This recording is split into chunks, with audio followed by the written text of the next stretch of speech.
kaligtasang mula kay Kristo ay di pa nakakamtan.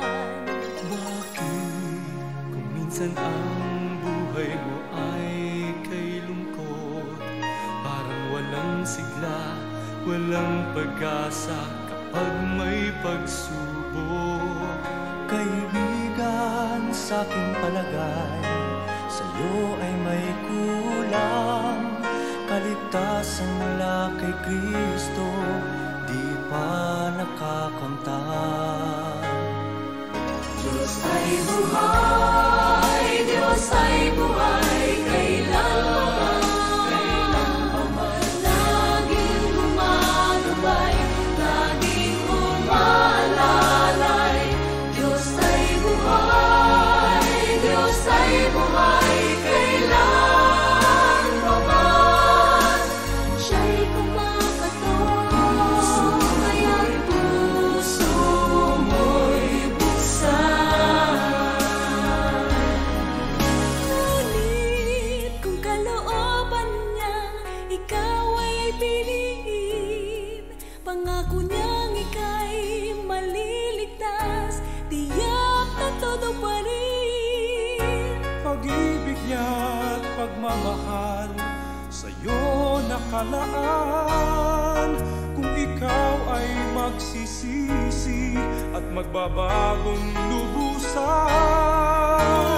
Ngunit kung minsan ang puso ay parang bato, hindi marunong umunawa at laging gulong-gulo.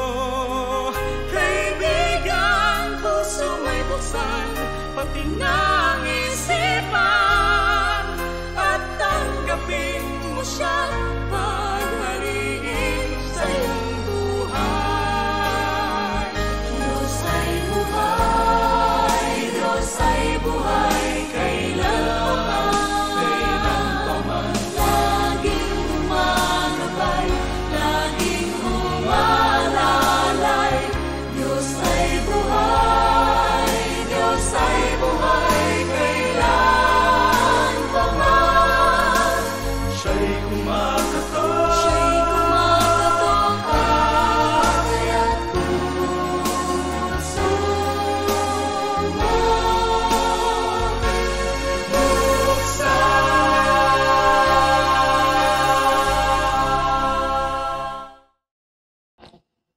Isang magandang hapon, magandang gabi sa ating lahat. Isa na namang pakikipag-ugnay, pakikitagpo sa ating dakilang Panginoon sa pamamagitan ng ating midweek encounter with God. 11 days ago, we celebrated Resurrection Sunday. Bahagi pa nito ng pagbubulay-bulay natin sa ating nabuhay na maguli at buhay palagi na Panginoong Hesukristo. Ang ating pong teksto ay matatagpuan sa Juan, Kabanatang 20, 11 hanggang 22. Ganito po ang sinasabi.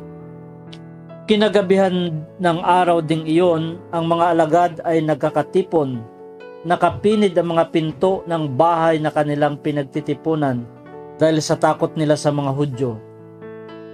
Dumating si Jesus at tumayo sa gitna nila. Sumainyo ang kapayapaan, sabi niya. Pagkasabi nito, ipinakita niya ang kanyang mga kamay at ang kanyang tagiliran. Tuwang-tuwa ang mga alagad nang makita ang Panginoon. Sinabi na naman ni Jesus, sumainyo ang kapayapaan. Kung paanong sinugo ako ng Ama, gayon din naman sinusugo ko kayo. Pagkatapos sila'y hiningan niya at sinabi, tanggapin ninyo ang Espiritu Santo. Tayo manalangin. O dakilang Diyos, buhay na magpakailanman, sa iyo po kami nagpapasakop, sa iyo po kami lumalapit, sa iyo po kami nagpapakupkup, sapagkat alam po namin na sa iyo lahat ng bagay ay mayroong kaayusan. Samahan niyo po kami sa pagkataon na ito ng aming pong pakikipagtagpo sa iyo, ng aming pagbulay-bulay ng iyong banal na salita. Makapangyarihang Diyos, maranasan ka ng bawat isa kami man po ay magkakalayo sa pamamagitan ng online ministry na ito, kupkupin niyo po kami ng iyong dakilang pag-ibig at kami po ay makinabang sa iyong banal na presensya. Sa pangalan ng aming Panginoong Kristo, itong aming mga panalangin. Amen. Isa sa pundasyon ng ating Christian faith, ng ating pananampalataya, at ito po ang isa sa core foundation ng ating pananampalataya, na buhay ang ating tagapagligtas. Si Kristo ay namatay, inilibing upang bayaran ang ating mga kasalanan, pero pagkatapos ng 3 araw, katulad ng kanyang pinangako, nabuhay siya na mag-uli. At yan ang isa sa silyo, marka, tatak ng tagumpay ng pagliligtas ng ating Panginoong Kristo. Ilang mga bagay sa teksto natin ang aking pong bibigyan ng pansin. Ang una po ay yung sinasabi sa verse 19, nakapinid ang mga pinto ng bahay na kanilang pinagtitipunan, ngunit dumating si Jesus. Ang ating tagapagligtas ay hindi naman talaga siya ordinaryong tao. Siya ay Diyos na nagkatawang tao. Kaya siya ay makapangyarihan sa lahat. Siya ay kaya niyang gawin ang lahat ng bagay. He is a all-powerful God. Doon sa libingan, pinag-uugnay ko po ito lagi na ang pinaglibingan sa ating Panginoong Kristo ay mayroong malaking bato. Inalis yung nakatakip na bato. Dito naman sa teksto natin ngayon ay pumasok ang ating Panginoong Kristo sa nakapinid na pinto. Kapahayagan ng kanyang kapangyarihan. Kapangyarihan na walang imposible sa kanya. Pwede natin sabihin na mga ito ay magagawa lang ng isang makapangyarihang Diyos, at tama po. At yan ang isa sa ebidensya ng nabuhay na maguli na ating Panginoong Kristo. The rolled stone is a symbol of the risen Christ.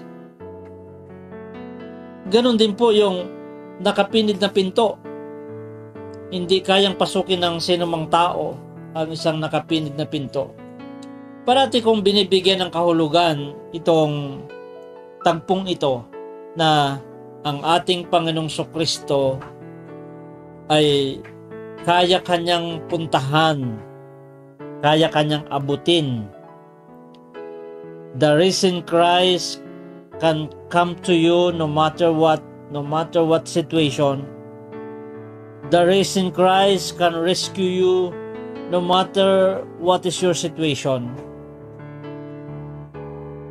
Kaya niyang alisin ang anumang nakatakip na bato, nakadaggan na mga kabigatan, unang nakasarang pintuan para mabuksan ito at magkaroon ka ng kaugnayan sa Kanya at makatagpo mo ang buhay na Diyos. Minsan, mayroong nakapagitan na mga problema at pagsubok sa pagitan natin at sa ating dakilang tagapagligtas.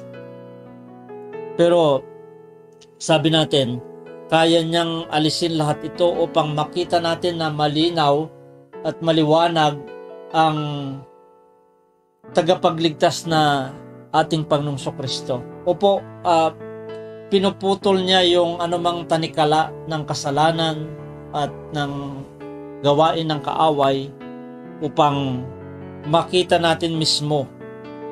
Sinasagkaan ng kaaway ang anumang pagkakataon na pwede tayong lumapit sa ating Panginoong Kristo.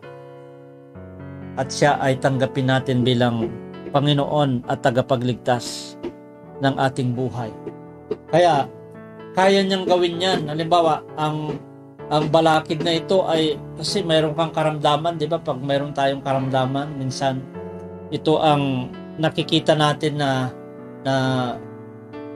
hadlang para hindi tayo makalapit sa ating Panginoong problema, pagsubok, lahat ng mga ito ay pinagtagumpayan ng ating Panginoong Kristo.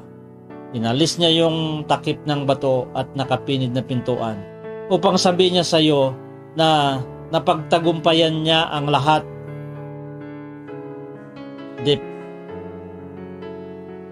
The resurrected Christ, the risen Christ is a declaration of victory. Victory over sin, victory over shame, and victory over death. Para makita mo ang buhay na tagapagligtas na pwede mong papasukin sa iyong puso upang maging personal na tagapagligtas at Panginoon, Hari ng ating buhay. Lagi siya. Ang maganda dito, noon ngang makasalanan tayo, nung hindi pa natin siya kilala, kumikilos na siya para sa atin. Ngayon pa kaya na siya ng ating Panginoon at tagapagligtas. Mas lalo siyang nandyan upang pagpalain tayo. Sabi ng Panginoon, sumainyo ang kapayapaan.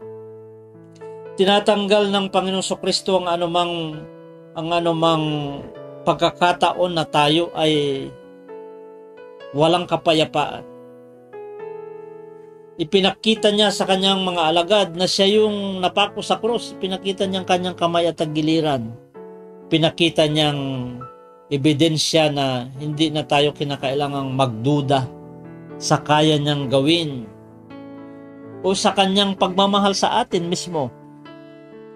Kaya lahat ng doubt sa buhay natin ay ipagkatiwala natin sa ating Panginoong Kristo. Huwag tayong magduda, magtiwala tayo sapagkat ibinigay na sa atin ang kapayapaan na tayo po ay kanyang mga anak. Mayroon tayong kapayapaan sa puso natin at sa buhay natin. At ang sabi ng ating Panginoong Kristo sa verse 21, kung paanong sinugo ako ng Ama, gayon din naman sinusugo ko kayo. Malinaw na paulit-ulit din sinabi ni Hesus Kristo sa kanyang pangangaral dito sa lupa na siya ay sumusunod sa kanyang Ama. At ang kanyang pagsunod ay na-highlight ay yung kanyang tinatawag nating faithful obedience o total obedience, that at the point of death, even death on the cross, Jesus obeyed his Father. Sumunod siya sa kanyang Ama sa anumang mga ipinag-uutos niya. Kaya napakahalaga dito yung pagsunod natin sa ating Panginoong Kristo. Pagsunod sa kanyang mga sinusugo. Sabi niya, hindi lang ako ang sinugo ng Ama, gayon din sinusugo ko naman kayo. Yung Panginoon natin, yung Diyos natin na nabuhay na mag-uli, yung Hari ng buhay natin, inuutosan din naman niya tayo. Diba? Mayroon tayong kasabihan na ang utos ng Hari hindi mababali. Sundin natin siya. Sumunod na tayo sa kanya. Mayroon tayong kaisipan na kapag pinag-uusapan yung pagsunod kay Kristo, maalala natin yung tinatawag nating Great Commission. Ano ba yon? Yung humayo kayo, gawin ninyong alagad ko ang lahat ng bansa. Isang mandato na ipinagkalob sa atin ng ating Panginoong Kristo bago siya umakyat sa langit. At hindi daw natin ito magagawa. Mayroon akong nabasa na isang Christian article na sinasabi, ang Great Commission na sinasabing humayo kayo, hindi mo siya magagawa kung wala kang deep relationship with Jesus. Hindi mo pwedeng masunod yung pagsunod mo sa isang taong wala ka namang malalim na relasyon sa kanya. Kaya madiing ipinakita dyan ng ating Panginoong Kristo na yung relasyon niya sa Ama, sinugo ako ng Ama, sabi niya, kaya sinusugo ko kayo. Sinunod ko siya, yung nagsugo sa akin. So, part nung article na sinasabi ko po, kinakailangan magkaroon tayo ng growing relationship, a live and growing relationship with Jesus. Paano mangyari yon? Siyempre po, dapat we have personal devotion. Tayo po ay nakikipag-usap sa ating Panginoong Kristo through reading the Word of God, through prayers natin. Habang ginagawa natin ito ay hindi lamang tayo lumalago sa ating pananampalataya, nag-grow yung relationship natin sa Kanya. At sabi natin, magagawa natin ngayon yung total obedience sa pamamagitan ng ating malalim na relasyon sa ating Panginoong Kristo. Kasi yung parte ng yung paghayo, parang nandyan siya sa magiging resulta siya ng kabuuan ng pagsunod natin sa ating Panginoong Kristo eh. Inuutosan tayo na magmahal, kaya nakailan susunod tayo. Mahalin natin pati yung kaaway natin. Mahalin natin pati yung hindi nagmamahal sa atin. Inuutosan tayo na magpatawad. Kasi siya, pinatawad niya tayo eh. Yung tayo naman, marami ding nagkakasala sa atin. Maraming nakakasakit sa atin. Ito naman yung term natin na tayo naman ay magpatawad. Inuutosan tayo na lumingap sa kapwa. Na maglingkod. In the end, kapag ginagawa natin ito, yung kanina sinasabi natin we are growing in a relationship, sinusunod natin yung mga nababasa natin, mga salita ng Panginoon. Yung ultimate expression ng obedience ay humayo, ipahayag ang pag-ibig ni Jesus, ang pagliligtas ng Diyos, at gumawa ng mga alagad. Ginagawa natin lahat ng mga ito dahil mahal natin ang ating Panginoong Kristo. Makita natin na after ng sabihin ng ating Panginoong Kristo na kung paanong sinugo ako ng Ama, gayon din naman sinusugo kayo. Sa verse 22, ang sinasabi niya dyan ay tanggapin ninyo ang Espiritu Santo. Pagkatapos sila'y hiningahan niya at sinabi, tanggapin ninyo ang Espiritu Santo. Sabihin na natin, hindi naman talaga madali na sumunod. Pero we are empowered by the Holy Spirit. Ang kapangyarihan ng banal na Espiritu na sumasa atin, ang siyang kapangyarihan na pwedeng gumawa para sa atin upang tayo ay makasunod sa ating Panginoong Kristo. Ang banal na Espiritu ay tinutulungan niya tayo doon sa hindi na natin kayang gawin, hindi natin magawa. Kapag tayo daw ay nagkasala, kinukonvict tayo ng banal na Espiritu na humingi tayo ng tawad. Kinukonvict tayo ng banal na Espiritu na magpatawad naman kapag may nagkasala sa atin.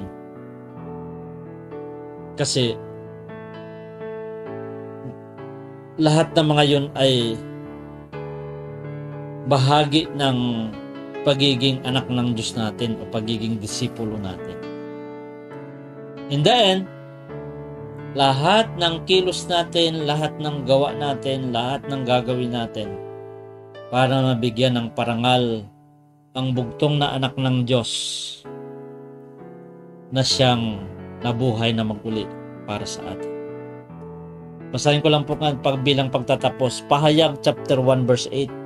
Sabi ng Panginoong Kristo, ako ang Alpha at Omega, wika ng Panginoong Diyos na makapangyarihan sa lahat. Diyos sa kasalukuyan, sa nakaraan, at siyang darating. Tayo manalangin. Aming Ama at aming Diyos, buhay ka magpakailanman, at sa pamamagitan mo kami po ay lumalapit upang magawa namin ang lahat at ang buong buhay namin ay mabigyan namin ng karangalan ng Panginoong Hesus na namatay, na buhay na maguli para sa amin. Narito po kami na nagpapakumbaba. Patawarin niyo po kami kung hindi kami naging masunuring anak. Ngunit salamat po sapagkat ang Banal na Espiritu ay inihinga mo sa amin upang manahan sa amin, upang tulungan po kami na mabigyan ka ng parangal sa pamagitan ng buhay namin. Abutin niyo po ang aking mga kapatid sa anumang kanila pong pinagdadaanan, mga pagsubok, problema, mga pagkasakit man. Lahat ng mga ito ay bahagi ng iyo pong kapangyarihan. Walang pwedeng makanaig sa iyo. Walang kapangyarihan maging kapangyarihan ng kadiliman na hindi mo napagtagumpayan. Kaya kami po, alam namin na magtatagumpay po kami. I am praying for the silent prayers of my brothers and sisters. Sa kanila pong mga panalangin, dalangin ko po na matanggap namin ang mga tugon ng iyong biyaya. Kupkupin niyo po kami at sa pamamagitan po ng aming panalangin na ito, kami po ay iyong pagtagumpayin. Ito po ang aming mga samo at panalangin sa matamis at makapangyarang pangalan ng aming Panginoong Kristo lamang. Amen. Amen at Amen.